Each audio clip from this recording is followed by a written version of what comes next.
जयकारा बोलो माता रानी का। जगत माई महामाई माँ भद्रकाली की जय बोलो। माता रानी के सांचे दरबार की जय बोलो। तो वृषभ राशि वालों, स्वागत है आप सभी का शिवप्रिया भिंड यूट्यूब चैनल में। बंधुओं, दुनिया की हर एक खुशी आपके कदमों में आ गिरेगी। आपका दुश्मन भी आपके सामने घुटने टेक देगा और आपकी जिंदगी की हर एक तकलीफ, हर एक दुख एक झटके में समाप्त हो जाएगा। जी हाँ बंधुओं, बस आपको करना यह है कि पानी में मिलाकर पी लेना है यह एक दिव्य चीज, और इस एक शब्द को चुपचाप मन ही मन बोलते रहना है। फिर आप जो पानी पिएंगे वह पानी कोई साधारण पानी नहीं रहेगा, दिव्य ऊर्जाओं का अमृत पेय बन जाएगा और आपके अंदर हर एक नकारात्मकता को निकाल कर बाहर फेंक देगा। आप जब इस पानी को पिएंगे तो स्वयं इस पानी का प्रभाव अपने तन, मन और अपने जीवन में महसूस करने लगेंगे। बंधुओं, 2025 का यह सबसे शक्तिशाली रामबाण उपाय और क्रिया है जो आज हम आपको बताने जा रहे हैं।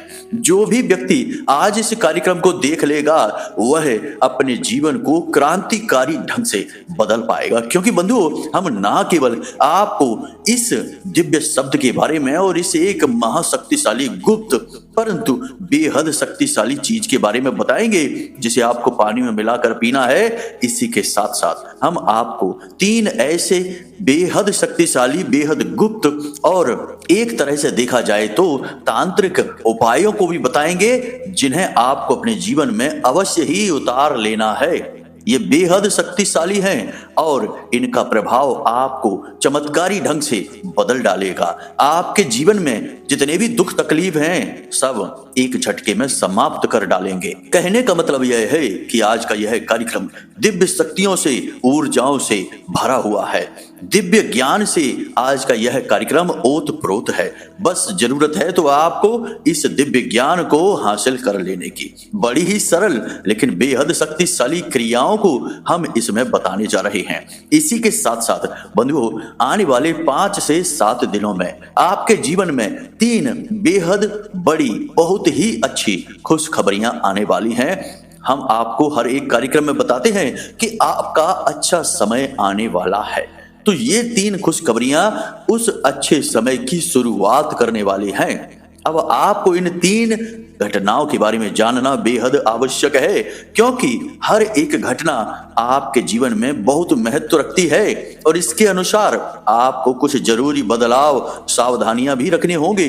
कहने का मतलब यह है कि ये घटनाएं आपके जीवन में बदलाव तो लेकर आएंगी, आपको बहुत कुछ देंगी, परंतु बदले में आपसे इनकी कुछ मांग भी है। हर बदलता समय कुछ न कुछ मांग अवश्य करता है। बुद्धिमान इंसान इन मांगों को पहचान जाता है और परिवर्तन करना शुरू कर देता है, और मूर्ख कुछ भी नहीं समझता, वह अपने आप को ही श्रेष्ठ समझता रहता है और अधूरे ज्ञान के साथ अपने जीवन को स्वयं ही नरक बनाता रहता है। बंधुओं, आज का यह कार्यक्रम बहुत ही गहरे शोध और अध्ययनों पर आधारित है, ज्योतिषीय गणनाओं पर आधारित है और सबसे बड़ी बात कि हमारी साधनाओं और जीवन के अनुभव पर भी आधारित है।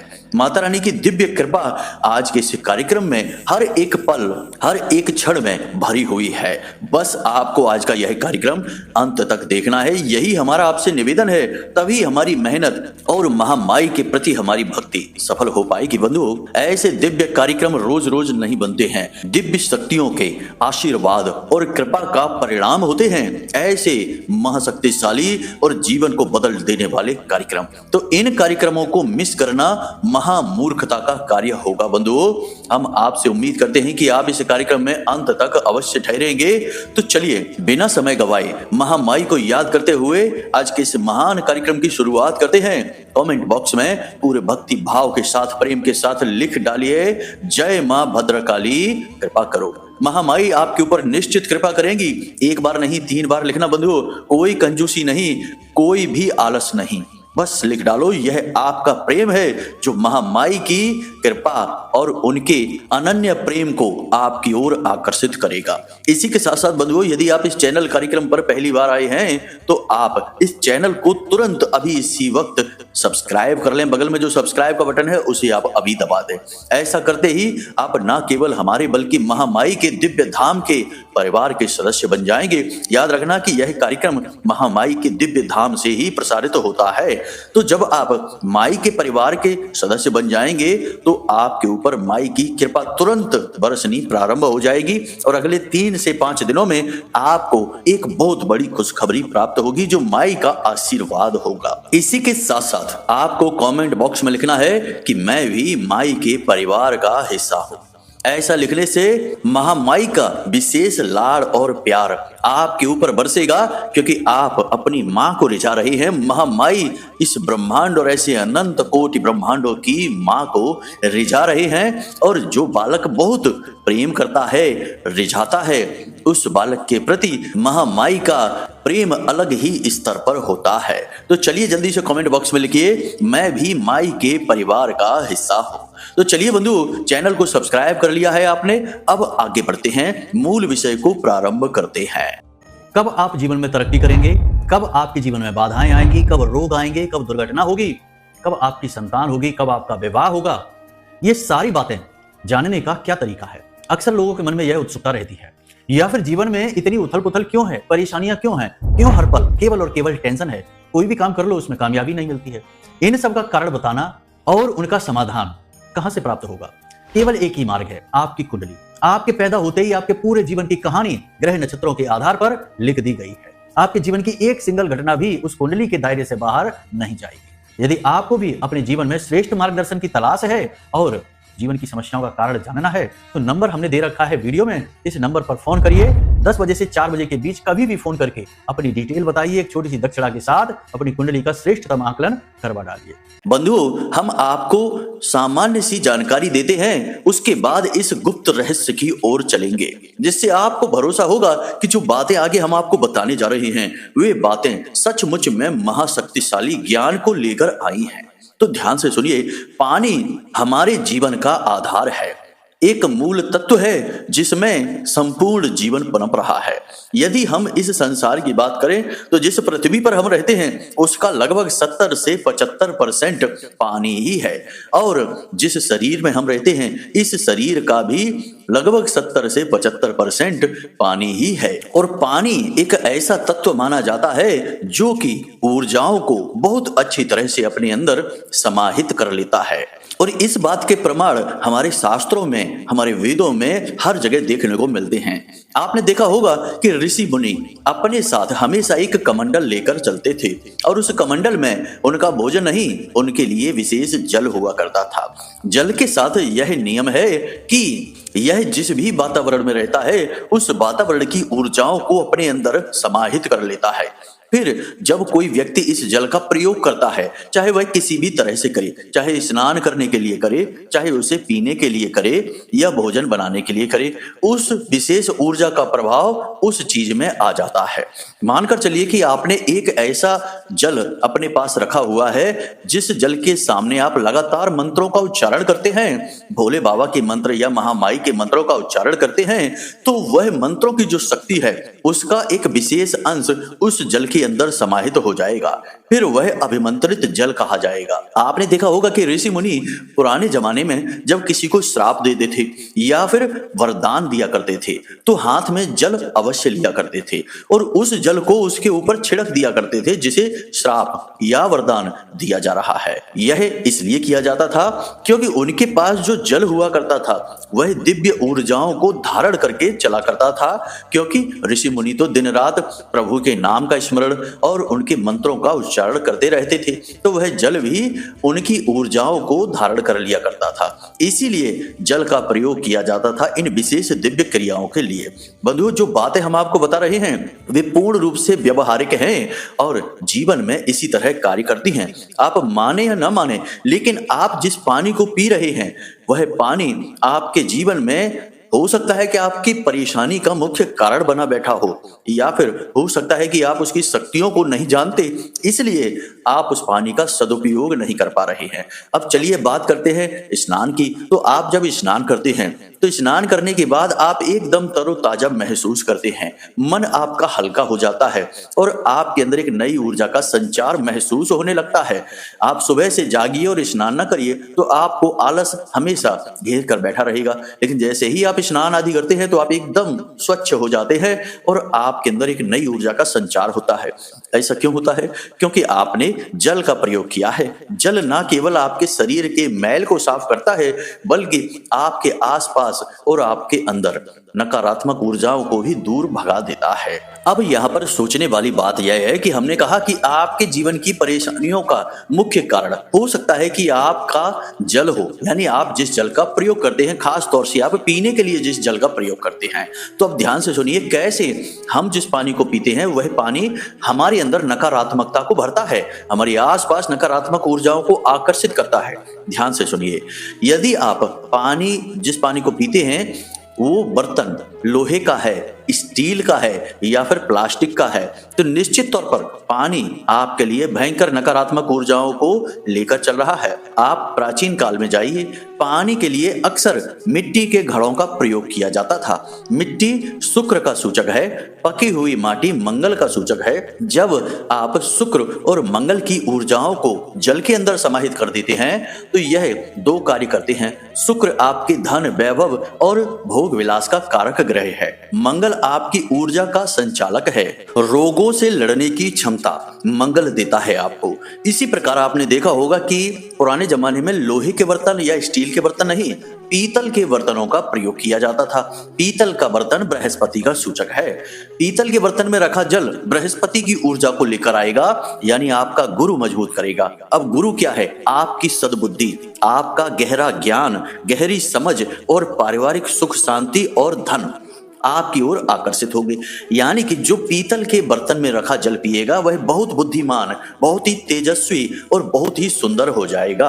इसी के साथ साथ परिवार में भी सुख और शांति उसके आएगी। साथ ही साथ धन भी वह पर्याप्त मात्रा में कमा पाएगा। अब इतना नहीं कि वह लाखों करोड़ों में खेलने लगे, लेकिन इतना अवश्य कमा पाएगा कि वह अपने जीवन को सुख से जी पाएगा। तो आप समझ रहे हैं ना कि कैसे जल अलग अलग स्थानों पर जाकर अलग अलग ऊर्जाओं को धारण कर लेता है।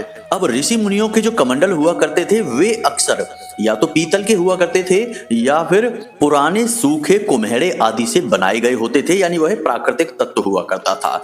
दोनों ही स्थितियों में ऋषि मुनियों को ज्ञान प्राप्त हुआ था, प्रकृति से जुड़ाव महसूस होता था। तब इन साधनों का, इन चीजों का प्रयोग जल को धारण करने के लिए किया जाता था। लेकिन आज का जमाना बदल गया, अब लोग आधुनिकवादी हो गए हैं, उल्टा सीधा कुछ भी फैशन के चक्कर में प्रयोग करते रहते हैं। तो कोई प्लास्टिक का बर्तन ले आया, उसमें जल रखा हुआ है। कोई तो एल्यूमिनियम का बर्तन ले आया जो कि महाविनाशक है, रोग कारक है और अवरुद्ध करता है जीवन की संपूर्ण सकारात्मक ऊर्जाओं को। और कोई लोहे के या स्टील के बर्तन ले आया जिसमें जल रखा हुआ है। अब तो बहुत ही मुश्किल ऐसा देखने को मिलता है कि किसी के घर में पीतल के बर्तन में या मिट्टी के बर्तन में जल रखा गया हो। हमारी बात मानिए कि आपको अपने जीवन में यदि कोई परिवर्तन लेकर आना है, सकारात्मक ऊर्जा को लेकर आना है, तो आपको सबसे पहला कार्य यही करना होगा कि आपका जो पीने वाला जल है, आपके रसोई घर में जो बर्तन रखा है उस बर्तन को आप तुरंत बदल डालिए। मिट्टी का बर्तन, मिट्टी का घड़ा लेकर आएंगे तो अत्यंत सुंदर है, और यदि नहीं तो पीतल का बर्तन लेकर आइए जो बृहस्पति का कारक है। आप जिस दिन लेकर आएंगे और उसमें रखा जल पीना शुरू करेंगे, 24 घंटे के अंदर अंदर आपको अपने घर का वातावरण बदलता हुआ महसूस होगा। यकीन मानिए बंधु, ये हमारा अपना व्यक्तिगत आजमाया हुआ नुस्खा है। तो सबसे पहले तो पानी के पात्र को बदलिए। दूसरा काम आपको यह करना है कि जिस भी बर्तन में आपका पीने का जल रखा गया है उस बर्तन में तुलसी मैया से बड़े ही निवेदन के साथ कुछ पत्तियों को मांग लीजिए, और बदले में जब आप पत्तियों को माई से निवेदन करके मांगे हाथ जोड़कर, तो माई के चरणों में कुछ सिक्के जैसे 10 रुपए, 5 रुपए का सिक्का अर्पित अवश्य करें। जी हाँ बंधु, यह विधान है, वैदिक विधान है। तुलसी का पौधा कोई साधारण पौधा नहीं है कि हम गए और सीधे पत्तियां तोड़कर चले आए। बड़े ही दुख की बात है कि बहुत सारे घरों में तो जरा सी चाय बनाई तो उन्होंने गए और पौधे में से पत्तियां तोड़ ली 10-20 और सीधे चले आए और कूट काट के चाय में मिला दी और पी ली, स्वाद ले लिया, लेकिन तुलसी का अपमान कर दिया। यह बहुत बुरी बात है। ऐसे घरों में धन को लेकर हमेशा किचकिच मची ही रहेगी, स्वास्थ्य लोगों के खराब बने ही रहेंगे, और सबसे महत्वपूर्ण बात कि ऐसे लोगों के घर में बीमारी और कर्जा कभी समाप्त नहीं होगा। माई से पत्तियां लेने का वैदिक विधान है जो हम आपको बता रहे हैं। बाद में उन सिक्कों को आप उठा सकते हैं और उन्हें मंदिर के दान पात्र में डाल सकते हैं। बहुत सारे लोग पूछते हैं कि गुरुजी फिर इन सिक्कों का क्या करना है, तो हमने इस विषय में आपको बता दिया कि इन सिक्कों को आप उठाकर मंदिर में जाकर दान कर सकते हैं। अपने पूजा घर में रखते रहें, जब ज्यादा रकम हो जाए 10-20 सिक्के इकट्ठे हो जाएं तो ले जाकर मंदिर के दान पात्र में डाल आएं। यही विधान है। तो वो जो पत्तियां आप तोड़कर लाए हैं उन्हें धोकर शुद्ध करके और थोड़ा सा गंगा जल उनके ऊपर छिड़क कर और जरा सी बिल्कुल हल्दी चुटकी भर सी उन पत्तियों के ऊपर लगाकर उन पत्तियों को आप अपने पीने वाले जल में डाल दें।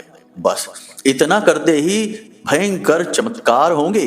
कहने का मतलब यह है कि जो उस पानी को पिएगा वह माई का या ईश्वर की किसी भी शक्ति और रूप का भक्त बन जाएगा। पहला परिवर्तन यह है। दूसरा कि उसके मन में नकारात्मक विचार, नकारात्मक ऊर्जाएं तुरंत दूर भाग जाएंगी।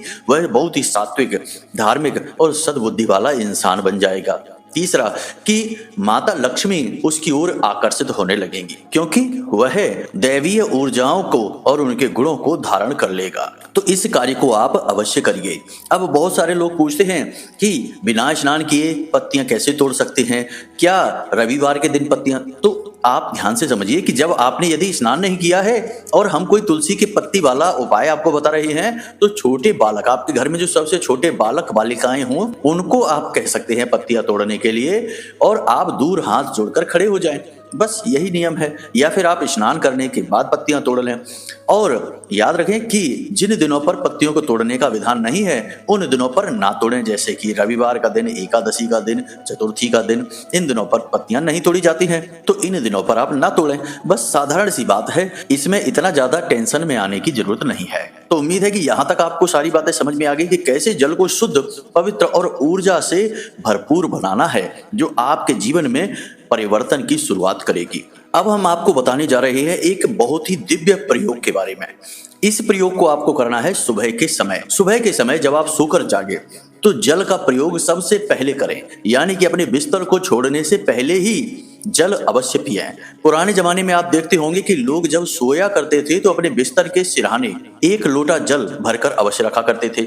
सुबह जागते ही उस जल को पिया करते थे। आपको भी यही करना है कि इस दिव्य जल को, जिसको आपने तुलसी मैया की पत्तियां डालकर पवित्र किया, हल्दी डालकर पवित्र किया है, इस जल को एक पात्र में भरकर अपने सिरहाने रखना है और इतना ही जल रखना है जितना आप एक बार में पी सकते हैं। उसे बर्बाद नहीं करना है। अब उस जल को सुबह के समय आपको किस तरह प्रयोग करना है, यह दिव्य प्रयोग है, इसी जरा ध्यान से सुनना है। तो आपको क्या करना है कि सोकर जागे, अब उस जल को हाथ में लीजिए। अब आंख बंद करके बैठिए और आपकी जो अभिलाषाएं हैं, जो इच्छाएं हैं, जो आप पूरी होते हुए देखना चाहते हैं अपने जीवन में। मान लीजिए कि आप यदि बेरोजगार हैं तो आपको नौकरी चाहिए, बहुत अच्छी नौकरी। यदि आपका बिजनेस अच्छा नहीं चल रहा है तो आपको अपना बिजनेस अच्छा चलते हुए देखना है। लाखों करोड़ों की आमदनी देखनी है। कर्जे में है तो कर्जा चुकाते हुए देखना है। तो मन में ऐसी कल्पना करनी है आपको कि आपको बहुत अच्छी नौकरी लग चुकी है, आपका बिजनेस व्यापार बहुत अच्छी आमदनी दे रहा है, आप एक बहुत अच्छा जीवन जी रहे हैं। ऐसी आपको मन में कल्पना करनी है। इसे धारणा का विधान कहते हैं। धारणा बेहद आवश्यक है। शास्त्रों में इसके विषय में बहुत कुछ बताया गया है, लेकिन अभी हम ज्यादा कुछ नहीं बताएंगे आपको। आप बस हमारी इस बात को मान लीजिए। और ऋग्वेद का कथन है कि यथा पिंडे तथा ब्रह्मांडे, यानी कि आप जिस तरह की धारणा करेंगे वैसे ही आप बनते चले जाएंगे और फिर जैसे आप बनेंगे वैसा ही आपके आसपास का ब्रह्मांड बनेगा, यानी आसपास का वातावरण भी निर्मित होता चला जाएगा। तो आपको मन में कल्पना करनी है कि आपकी बहुत अच्छी नौकरी लग चुकी है और आप बेहद खुश हैं, बहुत ही अच्छा जीवन जी रहे हैं।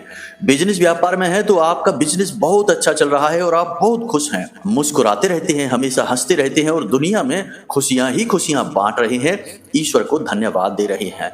इसी प्रकार जो भी आपकी अभिलाषा है, जो भी इच्छा है, मनोकामना है, आप ऐसा मन में विचार करें कि वह आपकी इच्छा अभिलाषा पूरी हो चुकी है और आप बहुत खुश हैं और ईश्वर को धन्यवाद दे रहे हैं। अब आंखें खोलकर अपना जो जल है, पात्र है, जैसे गिलास है, जग है या फिर जो भी पात्र है, लोटा वगैरह, उसमें उस जल को देखिए और उस जल में उस इच्छा अभिलाषा को पूरे होते हुए देखिए। यानी मन में एक चित्र बनाइए और उस चित्र को उस जल के अंदर देखिए। यह थोड़ा सा कठिन आपको लगेगा शुरुआत में, परंतु धीरे धीरे आपको इसका अभ्यास होने लगेगा। आप अच्छे से ऑफिस में बैठे हैं, ऐसा एक चित्र आपका बना है और आपने उस चित्र को उस जल के अंदर देखा है। अब आपको मन ही मन इस मंत्र को बोलना है। अब कोई कहेगा कि अरे सुबह सुबह सोकर जागे बिना नहाए धोए इस मंत्र को कैसे बोल सकते हैं? तो आप ध्यान से सुनिए कि आपको यह मंत्र मन में बोलना है। मानसिक जाप के लिए शौच अशौच की सीमाएं नहीं होती हैं, यह केवल होता है मौखिक जाप के लिए या उपांशु जाप के लिए। तो आपको मन में बोलना है। मंत्र क्या है? बहुत ही सरल मंत्र है। इस मंत्र में कई दिव्य शक्तियां समाहित होती हैं। तो आपको मंत्र बोलना है क्लीम। जी हाँ बंधुओं, ध्यान से सुनिए, क्लीम। यह माँ काली का, माँ भद्रकाली का बीज मंत्र है, भगवान श्री कृष्ण का बीज मंत्र है, कामदेव का बीज मंत्र है और यह विश्व का सबसे बड़ा आकर्षण मंत्र है। जब कोई इस मंत्र को बोलता है और जो भी उसकी मनोकामना होती है वह उसकी ओर बहुत तेज गति से आकर्षित होने लगती है। आपको इस मंत्र को बोलना है और मन में बोलना है, उच्चारण नहीं करना है और कम से कम 11 बार बोलना है मन ही मन, और जल में उस चित्र को देखते रहना है। हो सकता है कि शुरुआत के कुछ दिनों में यह क्रिया आपको थोड़ी विचित्र लगे और इस क्रिया को करने में आपको थोड़ी सी तकलीफ हो, परेशानी हो, परंतु धीरे धीरे आपका अभ्यास बनता जाएगा और जैसे जैसे आपका अभ्यास बनेगा वैसे वैसे चमत्कार आपके जीवन में होने शुरू हो जाएंगे। जो कुछ भी आपने देखा है उस जल में वह सच होने लगेगा। यही तो जल की महिमा है, इसीलिए तो जल को जीवन कहा गया है, इसीलिए तो गंगा जल कहा गया है, पवित्र जल कहा गया है, जलम जीवनम का विधान आया है। तो बस इस प्रयोग को आप करके देखिए। हमारे कहने से आपको आने वाले 5 से 7 दिनों में बड़े ही क्रांतिकारी परिवर्तन ना देखने को मिल जाए तो फिर कहना। जी हाँ बंधु, यह हमारा खुद का किया गया प्रयोग है। जब हम साधनाएं करते हैं तो हम साधना के समय जल एक पात्र में अपने पास रखते हैं और साधनाओं की संपूर्ण ऊर्जाएं, सकारात्मक ऊर्जाएं उस जल में समाहित हो जाती हैं और फिर हम उस जल को प्रयोग करना शुरू करते हैं, यानी कि पीना शुरू करते हैं। 1, 2, 3 दिन उस जल को हम पीते हैं और जो विचित्र और अद्भुत परिवर्तन महसूस होते हैं, आप यकीन मानिए कि ऐसा लगता है जैसे कि महामाई हमारे बगल में ही बैठी हैं और हमारे ऊपर हाथ फेर रही हैं। ऐसे ऐसे दिव्य अनुभव होते हैं। अब जब आप इस प्रयोग को करना शुरू करेंगे तो आपको क्या परिवर्तन महसूस होंगे, यह भी आपके मन में प्रश्न होगा कि कैसे पता चलेगा कि यह प्रयोग काम कर रहा है। तो ध्यान से सुनिए, पहले ही दिन से आपको 2-3 परिवर्तन दिखाई देंगे। पहला परिवर्तन यह है कि आपका मन बहुत ही शांत हो जाएगा, आपको बहुत अच्छा महसूस होगा, मन में प्रसन्नता महसूस होगी और चेहरे पर भी आपके एक मुस्कुराहट रह जाएगी। यह पहला। दूसरा कि आपके मन से जो डर है किसी अनर्थ के होने का या भविष्य की किसी बात को लेकर या कोई अनजाना सा भय है, वह तुरंत भाग जाएगा। आपके अंदर आत्मविश्वास की एक लहर दौड़ेगी, आपको किसी भी चीज से डर नहीं लगेगा और किसी भी चीज के लिए मन में चिंताएं नहीं होंगी।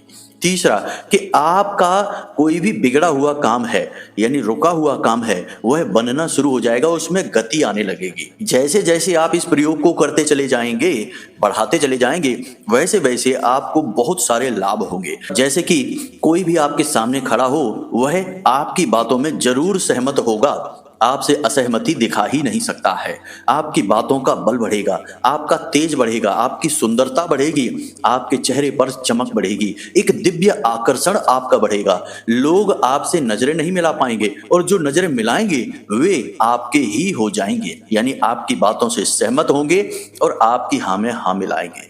बहुत ही गजब के इसके परिणाम प्राप्त होते हैं। फिर कुछ साधनाएं भी होती हैं, यदि आप उन्हें भी शामिल कर लें। जैसे कि हम कहते हैं कि आपके जो आराध्य हैं, जिनकी आप पूजा पाठ करते हैं, उनके आप जरूर महीने में कम से कम 1 बार अनुष्ठान जरूर किया करें। जैसे भोले बाबा हैं, महामाई हैं या हनुमान जी हैं, एक आध अनुष्ठान अवश्य किया करें। साधनाओं की बात कर रहे हैं यहाँ पर हम। और एक उन दिव्य शक्तियों के नाम से हवन महीने में जरूर कर लिया करें, हर हालत में किया करें। हवन बहुत ही आवश्यक होते हैं। हवन में जो अग्नि जलती है उसे नचिकेता अग्नि कहते हैं और वह अग्नि दिव्य शक्तियों को आपका जो भाव है, जो आपने आहुतियां दी हैं, उसमें आपका जो मनोभाव है, आपकी जो इच्छाएं हैं, वे दिव्य शक्तियों तक पहुंचा देती हैं और दिव्य शक्तियां तुरंत आकर्षित होती हैं। हवन बहुत ही शक्तिशाली प्रक्रिया है। बिना हवन के तो एक हिंदू को रहना ही नहीं चाहिए। हर महीने कम से कम हवन होने चाहिए। तो इन कार्यों को भी आप करें और देखिए कि कैसे आपके जीवन में गजब के चमत्कार होते हैं। बंधुओं, कार्यक्रम बहुत लंबा हो चुका है, इसलिए अब हम और विषयों को नहीं छेड़ेंगे, उन्हें हम किसी अन्य कार्यक्रम में आपको बताएंगे। फिलहाल के लिए आप इन प्रयोगों को करना शुरू करें। और एक खास बात कि किसी भी हालत में, हर एक स्थिति में सकारात्मक रहें। जीवन में चाहे कितनी ही नकारात्मक घटना क्यों ना हो जाए, आपको यही सोचना है कि भगवान ने यह घटना हमें की है, हमें दिया है यह, तो इसके पीछे जरूर कुछ ना कुछ अच्छा ही होगा। जैसे एक डॉक्टर किसी बच्चे को इंजेक्शन लगा देता है, सुई लगा देता है, तो उसे दर्द अवश्य होता है, लेकिन उसके पीछे उस डॉक्टर की मंशा उसे तकलीफ पहुंचाना नहीं है, उस बालक को ठीक करना ही उसकी मंशा है। अभी हाल फिलहाल में दर्द है, लेकिन आगे उसमें बड़ा सुख है।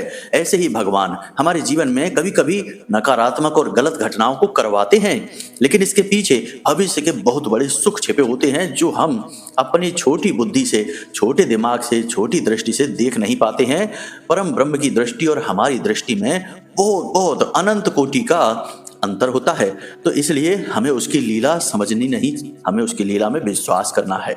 बस इसे आप याद रखिए, जो हुआ अच्छे के लिए हुआ, जो होगा वह अच्छे के लिए होगा।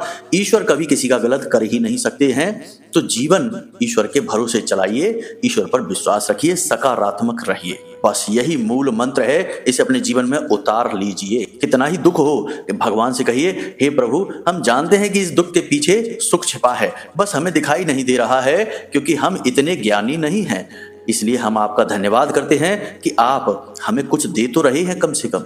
इस तरह से भगवान से जुड़िए। हम आपको पूरी गारंटी के साथ कहते हैं कि यदि आपने इस तरह जीवन जीना शुरू कर दिया, तो दुनिया की कोई ऐसी ताकत नहीं जो आपका बाल भी बांका कर सके।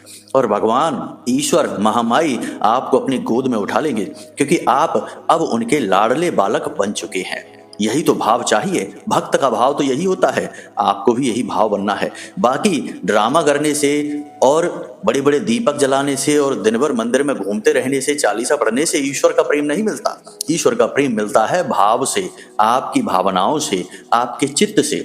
तो बस हमने आपको मार्ग बता दिया है, अब इस पर आगे बढ़िए और ईश्वर के महामाई के प्रिय बालक बन जाइए। तो बंधुओं, उम्मीद करते हैं कि जो बातें हमने आपको बताई हैं वे आपको समझ में आई हैं, अच्छी लगी हैं। इन बातों का आप प्रयोग करेंगे और आप प्रयोग करेंगे तो आपको निश्चित गारंटी से लाभ प्राप्त होंगे। तो चलिए बंधुओं, आज के इस कार्यक्रम को यहीं पर समाप्त करते हैं। यदि कोई प्रश्न आपका हो मन में, ये कुंडली विश्लेषण कराना हो, तो नंबर हमने केवल वीडियो में दिया है और कहीं कोई नंबर नहीं है। तो किसी अन्य नंबर पर फोन वगैरह ना करें, वरना आपके साथ धोखा ठगी हो सकती है। वीडियो में दिए गए नंबर पर फोन करें, एक छोटी सी दक्षिणा दें, अपनी डिटेल बताएं, आपका श्रेष्ठतम कुंडली विश्लेषण हम स्वयं करके आपको देंगे। तो चलिए बंधु, आज के इस कार्यक्रम को यहीं समाप्त करते हैं। हमेशा हंसते रहिए, मुस्कुराते रहिए, महामाई पर अपनी आस्था और विश्वास बनाकर रखिए, क्योंकि आपका उद्धार तो वहीं से होना है। तो प्रेम से बोलिए, जय माई की, जय मां भद्रकाली। माता रानी आपका कल्याण करेंगी। धन्यवाद।